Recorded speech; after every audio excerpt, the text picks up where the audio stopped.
कहानी की शुरुआत में हम देखते हैं कि पूरी दुनिया में रेडिएशन फैल चुका है, जिसके कारण सभी लोग मारे गए थे और पूरी दुनिया की इलेक्ट्रिसिटी भी जा चुकी है। इसी दौरान हम एक गांव में एक अकेली लड़की को देखते हैं जिसका नाम एन होता है। वो रेडिएशन से बचने के लिए खास तरह का सूट पहनकर पास के स्टोर से सामान लेकर घर आ रही होती है। फिर जब एन अपने घर के पास आ जाती है तब वो अपना सूट निकाल देती है, क्योंकि जहाँ वो रहती है वहाँ पहाड़ और जंगल है और यहाँ पर अभी तक रेडिएशन नहीं फैला है। फिर एन घर आने के बाद खुद को साफ करती है और नहाती है, ताकि अगर वो रेडिएशन के संपर्क में आई भी हो तो वो धुल जाए। एन नहाने के बाद सो जाती है। अगली सुबह एन उठकर अपने खेत के काम करने में लग जाती है। एन यहाँ अपने कुत्ते के साथ रहती है। वो अकेलेपन से जूझ रही थी, लेकिन फिर भी अपने अस्तित्व को बनाए रखने की कोशिश कर रही थी। उसे लगता नहीं था कि यहाँ पर कोई इंसान बचे हुए हैं। एन कभी कभी जरूरी खाने का सामान लेने के लिए पास के खाली शहर में जाती थी। एक दिन एन जब अपने कुत्ते के साथ कहीं जा रही थी तब उसका कुत्ता जंगल के पास भौंकने लगता है।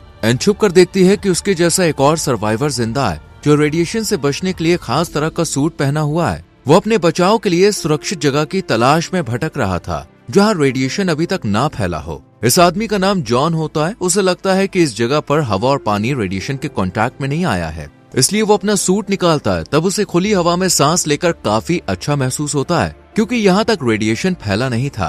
एन जॉन का छुप कर पीछा करती है और उसे एक झील में नहाते हुए देखती है, पर एन उसे झरने से जल्द ही बाहर आने को कहती है, क्योंकि उस पानी में रेडिएशन फैला हुआ है। जॉन पहले तो उसे देखकर डर जाता है, पर एन उसे समझाती है कि वो उसे नुकसान नहीं पहुंचाएगी और उसे जल्दी से पानी से आने को कहती है। ये सुनकर जॉन डर के मारे बाहर आ जाता है, पर तब तक वो रेडिएशन के संपर्क में आ चुका था और उसकी तबीयत खराब होने लगती है। जॉन उल्टी करने लगता है और जैसे तैसे अपनी वैन तक आता है। वो वैन के अंदर से इंजेक्शन निकाल कर लगाने की कोशिश करता है, पर उसकी हालत काफी खराब होती है, इसलिए वो इंजेक्शन नहीं लगा पाता। तब वो एन को इंजेक्शन लगाने को कहता है। एन उसे इंजेक्शन लगा देती है। जॉन की तबीयत ठीक नहीं थी, इसलिए एन उसे अपने घर लेकर आती है, पर उससे पहले वो उसे साफ करती है और खुद भी नहाती है। एन कुछ दिनों तक जॉन को दवाइयाँ देती है और उसका ख्याल रखती है। एन भगवान से प्रार्थना भी करती है कि जॉन जल्दी से ठीक हो जाए, क्योंकि एन बहुत समय से अकेली रह रही थी। अब वो अकेली नहीं रहना चाहती थी। कुछ दिन के बाद जॉन ठीक होने लगता है। वो एन से उसका ख्याल रखने के लिए शुक्रिया अदा करता है। जॉन एन को बताता है कि वो इंजीनियर है और सरकार के बंकर में काम करता था, इसी कारण वो इस भयानक आपदा से बच पाया। पर कुछ समय बाद उसे बंकर से निकलना पड़ा, क्योंकि उसका खाने का सामान खत्म हो गया था और फिर वो पैदल यहाँ तक आया था। जॉन आगे एन से कहता है कि ये जगह पहाड़ों और जंगलों से घिरी हुई है, इसलिए यहाँ अभी तक रेडिएशन नहीं आया है। एन धार्मिक होती है। वो जॉन से कहती है कि भगवान ने ये जगह उनके लिए बनाई है। एन आगे जॉन को अपने परिवार की फोटो दिखाते हुए बताती है कि वो यहाँ अपने माँ, पिता और छोटे भाई के साथ रहती थी और वो लोग रेडिएशन से बच गए थे। उसके माता पिता इस हादसे में बचे सर्वाइवर्स को ढूंढने चले गए थे, पर जब कई दिनों तक वो नहीं आए तब एन का छोटा भाई अपने माता पिता को ढूंढने चला गया, पर अभी तक कोई भी नहीं लौटा है। अगले दिन एन खेत में काम कर रही होती है, जहाँ वो सब्जियां उगाती है। उसे देखकर जॉन भी उसके कामों में उसकी मदद करता है। वो एन को लोकल पेट्रोलियम पंपों से डीजल भरने में मदद करता है और लंबे समय से बंद पड़े ट्रैक्टर को डीजल से चलाता है।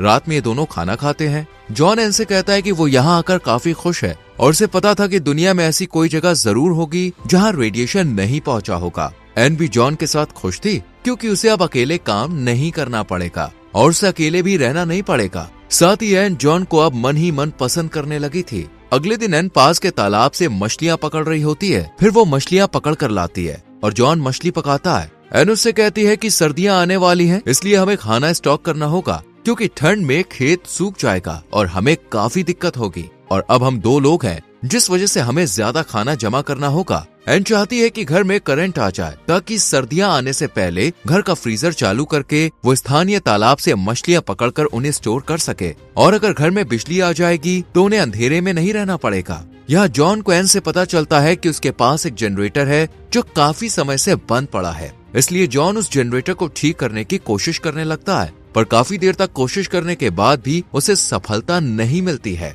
तभी जॉन के दिमाग में एक आइडिया आता है। वो एन से कहता है कि हम झरने के पानी की मदद से हाइड्रो इलेक्ट्रिक व्हील से बिजली प्राप्त कर सकते हैं, पर इसके लिए उन्हें लकड़ी के एक बड़े पहिए की जरूरत पड़ेगी। जॉन को पास में एक चर्च दिखाई देता है जो लकड़ियों से बना था। जॉन लकड़ी का पहिया बनाने के लिए चर्च को तोड़ने के लिए एन से पूछता है। इस पर एन इसे तोड़ने से मना कर देती है, क्योंकि वो धार्मिक होती है और इस चर्च में उसके पिता काम करते थे, जबकि जॉन भगवान पर भरोसा नहीं करता था। और उसे ज्यादा साइंस पर यकीन है। जॉन भी एन को निराश नहीं करना चाहता था, इसलिए वो इस प्रोजेक्ट को आगे नहीं बढ़ाने का फैसला करता है। पर जॉन अंदर से इस प्रोजेक्ट को आगे बढ़ाना चाहता था। वो एन की बातों से दुखी होकर स्टोर में जाकर शराब लेकर पीने लगता है। एन स्टोर में आती है और उसे घर लेकर आती है, पर वो ज्यादा शराब पीने के कारण एन के साथ बदतमीजी करने लगता है, जिससे एन को काफी बुरा लगता है। अगली सुबह जॉन को अपनी गलती का एहसास होता है और वो एन से कल के लिए माफी मांगता है। यहाँ पर एन और जॉन इतने दिनों तक साथ में रहते हुए काफी खुश थे और दोनों एक दूसरे को पसंद करने लगे थे। रात में जब एन जॉन के करीब आने की कोशिश करती है, तब वो उसे रोक देता है और कहता है कि उन्हें पहले एक दूसरे को समझना चाहिए और इस सब में जल्दबाजी नहीं करनी चाहिए। एन उसकी बात मान लेती है। एक दिन एन घर से थोड़ी दूर पर जब टहल रही होती है, तब उसे कैलेब नाम का एक आदमी दिखता है जो कि खराब हालत में होता है और उसे काफी तेज प्यास लगती है, इसलिए वो एन से पानी मांगता है। एन कैलेब को देखकर खुश होती है और उसे अपने घर ले आती है, पर जॉन कैलेब को देखकर खुश नहीं होता, क्योंकि उसे लगता है कि कहीं रेडिएशन इसके अंदर ना फैला हो। इसलिए जॉन कैलेब का रेडिएशन लेवल चेक करता है, तो उसे पता चलता है कि कैलेब के अंदर थोड़ा बहुत रेडिएशन है। इसलिए वो उसे बाहर ही कैंप लगाकर रहने को कहता है, क्योंकि फिलहाल उसे आराम की जरूरत है। पर एन जॉन से कहती है कि हम कैलेब को इस हालत में बाहर नहीं छोड़ सकते, हमें कैलेब को घर के अंदर बुला लेना चाहिए। जॉन उसकी बात मानकर कैलेब को घर के अंदर बुला लेता है। फिर कैलेब उनके साथ खाना खाता है। खाने के दौरान कैलेब जॉन से पूछता है कि तुम रेडिएशन से कैसे बचे और यहाँ पर कैसे आए। इस पर जॉन बताता है कि जब रेडिएशन फैला तो वो सरकार के बंकर में था जहाँ वो काम करता था, पर जल्द ही उनका खाना खत्म हो गया, इसलिए उसे बंकर से बाहर आना पड़ा। एक दिन जब वो अपनी वैन से आगे बढ़ रहा था, तब उसने एक बीमार छोटे लड़के को देखा जो रेडिएशन के संपर्क में आने की वजह से दर्द के मारे तड़प रहा था। उस लड़के ने उससे कहा कि वो उसे मार दे ताकि वो इस रेडिएशन के भयानक दर्द से मुक्त हो सके, लेकिन वो उस लड़के को मार नहीं सकता था, इसलिए वो उस लड़के को छोड़कर आगे बढ़ गया था। और फिर जब वो वहाँ से आगे बढ़ रहा था, तब रास्ते में उसकी मुलाकात एन से हुई। यह कैलेब भी अपने बारे में बताता है। वो कहता है कि जब रेडिएशन फैलना शुरू हुआ, तब वो अपने साथियों के साथ माइन में काम कर रहा था। रेडिएशन के चलते वो लोग वहीं कुछ दिनों तक फंसे रहे, पर कुछ लोग माइन से बाहर निकलने की जिद करने लगे। इससे उनके बीच में झगड़ा हो गया और आपस में लड़ते लड़ते उन्होंने एक दूसरे को मार डाला। उनमें से सिर्फ मैं ही बच पाया हूँ। इसके बाद जॉन एन से कहता है कि एक बात है जो मैं तुम्हें काफी पहले ही बताना चाहता था, लेकिन मैं तुमको बताने से डर रहा था। वो उसे अकेले में बताता है कि उसे लगता है शायद जो छोटा लड़का उसे खुद को मारने के लिए कह रहा था, वो एन का भाई हो सकता है, जो अपने माता पिता को ढूंढने के लिए निकला था। ये सुनकर एन को बहुत बुरा लगता है और वो अपने भाई को याद करते हुए दुखी हो जाती है। इसके बाद जॉन कैलेब के साथ जंगल में शिकार करने जाता है। दोनों मिलकर एक ऑस्ट्रिच का शिकार करके लाते हैं और रात में साथ बैठकर तीनों खाते हैं। अगले दिन जॉन कैलेब से पानी के पहिए वाले प्रोजेक्ट के बारे में बात करता है, जिससे वो बिजली पैदा कर सकते हैं। पर जॉन उसे ये भी बताता है कि इस प्रोजेक्ट के लिए एन नहीं मान रही। कैलेब को यह आइडिया बहुत अच्छा लगता है, इसलिए जॉन एन से चर्च को तोड़ने के बारे में बात करता है। एन जॉन और कैलेब को इसकी अनुमति दे देती है। इसके बाद वो तीनों मिलकर चर्च को तोड़ने का काम शुरू कर देते हैं। वो तीनों दिन रात मिलकर काम करते हैं। इधर कैलेब जवान और देखने में सुंदर होता है, जिससे एन उसकी ओर आकर्षित होने लगती है। कैलेब भी उससे अट्रैक्ट होने लगा था। इसके बाद से एन और कैलेब के बीच हंसी मजाक होने लगता है और दोनों एक दूसरे के साथ समय बिताने लगते हैं, जो जॉन को पसंद नहीं आता। रात में जॉन एन को अकेले में बुलाकर कहता है, अगर तुम चाहो तो कैलेब के साथ रिश्ते में आ सकती हो, मुझे कोई दिक्कत नहीं होगी। लेकिन ये सुनकर एन बिना कुछ कहे वहाँ से चली जाती है, क्योंकि एन को समझ में नहीं आ रहा था कि वो किसके साथ रहे,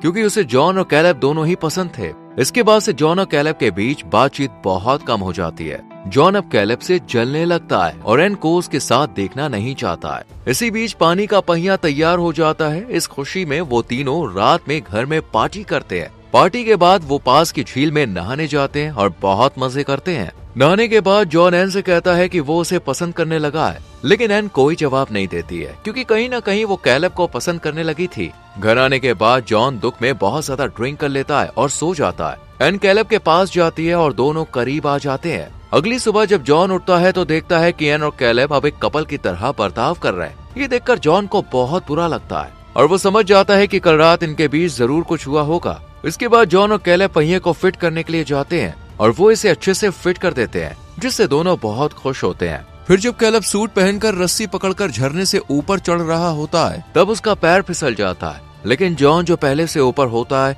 वो उसे रस्सी पकड़कर ऊपर खींचने लगता है। पर जब कैलेब का पैर दूसरी बार फिसलता है, तब दोनों चुपचाप एक दूसरे की आंखों में देखते हैं। दोनों रस्सी पकड़े रहते हैं, पर इस बार जॉन कैलेब को नहीं बचाता। वो रस्सी छोड़ देता है, क्योंकि वो अब कैलेब से नफरत करने लगा था। और नहीं चाहता था कि वो एन और उसके बीच आए। कैलेब नीचे गिरता है जिससे उसकी जान चली जाती है। इसके बाद जॉन अकेले घर वापस आता है। एन कल रात जब वो कैलेब के साथ संबंध बनाई उसके लिए जॉन से माफी मांगती है क्योंकि वो उसे दुखी नहीं देखना चाहती है, लेकिन जॉन कहता है तुम्हें माफी मांगने की कोई जरूरत नहीं है। फिर एन जॉन से कैलेब के बारे में पूछती है। जॉन जवाब देता है कैलेब बचे हुए लोग को ढूंढने गया है। एन ये सुनकर बहुत दुखी हो जाती है और उसे ढूंढने निकलती है, लेकिन कैलेब उसे कहीं नहीं मिलता। उसे कहीं न कहीं ये एहसास हो जाता है कि जॉन ने जलन के कारण कैलेब को मार दिया है। फिर जब एन घर आती है तब वो देखती है कि जॉन ने जनरेटर चालू कर दिया है जिससे घर में बिजली आ गई है। ये देखकर एन दुखी होने के बाद थोड़ी सी मुस्कुराती है, लेकिन एन अंदर से पूरी तरह से टूट चुकी होती है।